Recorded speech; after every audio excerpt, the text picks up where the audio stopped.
D'habitude, un petit peu cette saison, on a réussi à. Ouais, on a ouais, c'est sûrement des qualités du groupe, même si là, c'est le but, il est heureux évidemment parce que c'est un but voilà, qui sort de nulle part un petit peu, même si le débordement de Kevin est très intéressant. Le reste, évidemment, c'est de la réussite. C'est un match un petit peu bizarre. Évidemment qu'ils étaient dans une stratégie Dunkerque d'essayer de casser un petit peu le rythme, mais logiquement parce qu'ils ont joué à 3 jours et je pense que si on avait été dans leur situation, on aurait sûrement fait pareil. Donc il y a eu un bon début du FC Metz et puis après on a eu du mal à imposer un rythme, à avoir une continuité dans le jeu parce qu'il y a eu beaucoup d'arrêts. Je pense qu'on a bien fait ce qu'on voulait faire au niveau défensif. Au niveau offensif, on pouvait être encore plus précis dans notre jeu.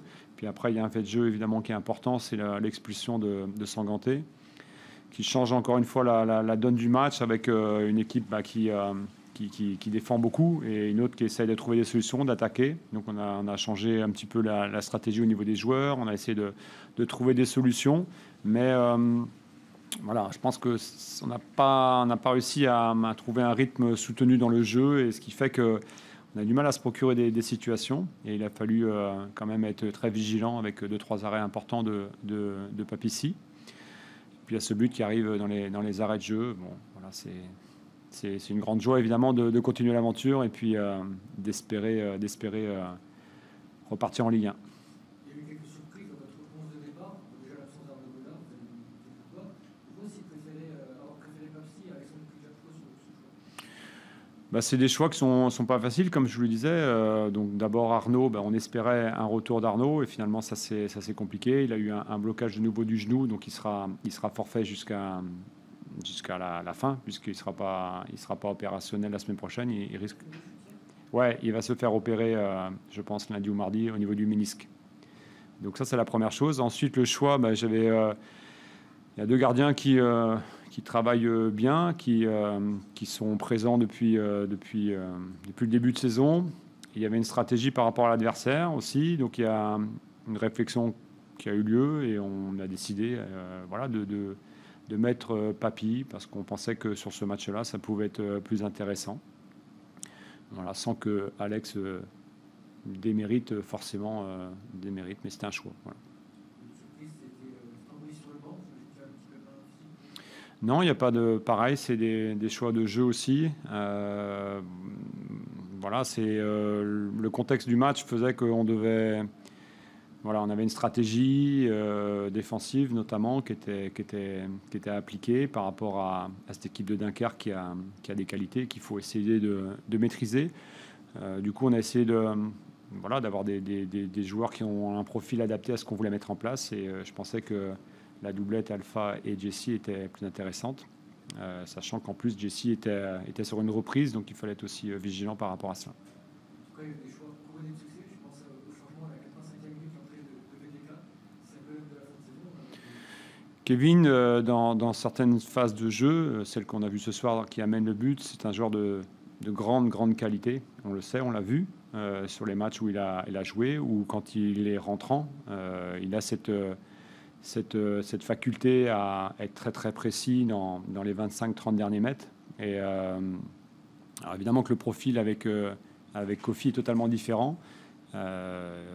Mais dans ce genre de situation, c'est évidemment un genre de grande qualité. Je lui ai dit avant qu'il rentre, qu'il allait nous trouver une situation de centre comme il a l'habitude et que ça allait déboucher sur un but. Alors évidemment, je n'attendais pas à ce genre de situation, mais en tout cas, je suis content pour lui parce qu'il vit une saison qui n'était pas forcément dans ce qu'il souhaitait, que c'est difficile, que j'ai fait des choix et notamment celui de mettre beaucoup Kofi Kwao à jouer. Mais il rentre toujours avec l'état d'esprit d'un joueur qui veut être déterminant pour l'équipe. Et là, ce soir, c'est top pour lui, je suis content pour lui. Et je suis content pour l'équipe, évidemment. Et puis les rentrants qui ont été déterminants par rapport à une stratégie qui était forcément différente après l'expulsion. Vous avez parlé de la solidité défensive retrouvée. C'était le cas depuis quelques semaines. J'imagine que le retour de Sané n'est pas étranger. Ouais, c'est ça. Salibou, il a d'autres caractéristiques aussi par rapport aux autres joueurs qui ont joué à ce poste-là depuis son absence. Voilà, les qualités physiques qui sont hors normes par rapport à notre niveau. Et forcément, ça facilite beaucoup de choses dans un jeu de récupération qui peut être plus osé aussi, puisque derrière, il est capable de gagner beaucoup de 1 contre 1. Il est capable de gagner beaucoup de mètres. Et forcément, ça change la donne. Ouais. C'est un scénario qui donne des émotions. J'ai vu Greg qui voit dans le vestiaire, vous avez senti des joueurs euphoriques, déjà concentrés quelque part sur le barrage? C'est déjà d'avoir rempli quelque chose de très grand, ou en tout cas de très bien, parce qu'on sait que Dunkerque est une équipe difficile à jouer, qui a à l'extérieur gagné et fait des grandes performances, notamment en Coupe de France. Même si on avait déjà gagné 2 fois contre cette équipe, on sait que c'est très serré, qu'il faut être très précis. Et je pense qu'il y a ce soulagement à la fin. Après, les joueurs veulent faire quelque chose en play-off. Ils veulent voilà, aller le plus haut possible, c'est-à-dire retrouver la Ligue 1. C'est une première étape et j'espère que l'autre étape sera dans la suite. Mais il y a cette volonté de savourer, mais aussi, je pense, d'être très concentré, de récupérer et de vouloir montrer un top niveau jeudi prochain contre l'équipe qui se présentera à Saint-Symphorien.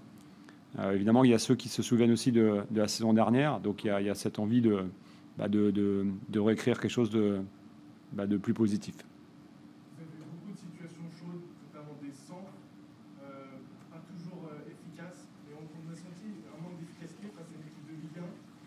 Il va falloir aussi trouver des solutions devant. Oui, c'est exactement ça. L'équipe de Ligue 1, évidemment, c'est des joueurs qui sont plus adroits, que ce soit défensivement ou offensivement, donc il va falloir être plus fort, mais ça sera une autre histoire. Là, les stratégies, je ne sais pas quel adversaire déjà aujourd'hui, évidemment, mais en fonction de cela, il y aura voilà, mentalement, c'est pas la même genre d'équipe, une équipe qui sera sur un play-off Ligue 2. Voilà, il y a tout cet aspect-là, mais c'est vrai qu'au niveau du jeu, on aurait pu être plus précis encore dans nos 25-30 mètres, mais ne pas oublier que Dunkerque a bien défendu, qu'elle soit à 11 ou après à 10.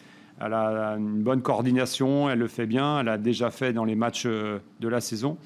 Donc c'est pas... Nous, je trouve que c'était mieux dans l'ensemble. On a, comme je l'ai dit tout à l'heure, très bien débuté, mais dans l'ensemble, c'était pas mal. Après, il y a eu beaucoup d'arrêts de jeu, il y a eu voilà. Donc ce qui fait que ça a été un petit peu cassé. Mais dans l'ensemble, par rapport à ce qu'on fait depuis quelques semaines, où c'était quand même un petit peu laborieux, notamment à l'extérieur, il y a eu du plus. Mais on est clair et puis on a beaucoup d'humilité par rapport à l'adversaire de Ligue 1 qui va se présenter. Il va falloir un grand FC Metz et sûrement monter encore de plusieurs étages si on veut rivaliser et monter en Ligue 1 dans quelques jours.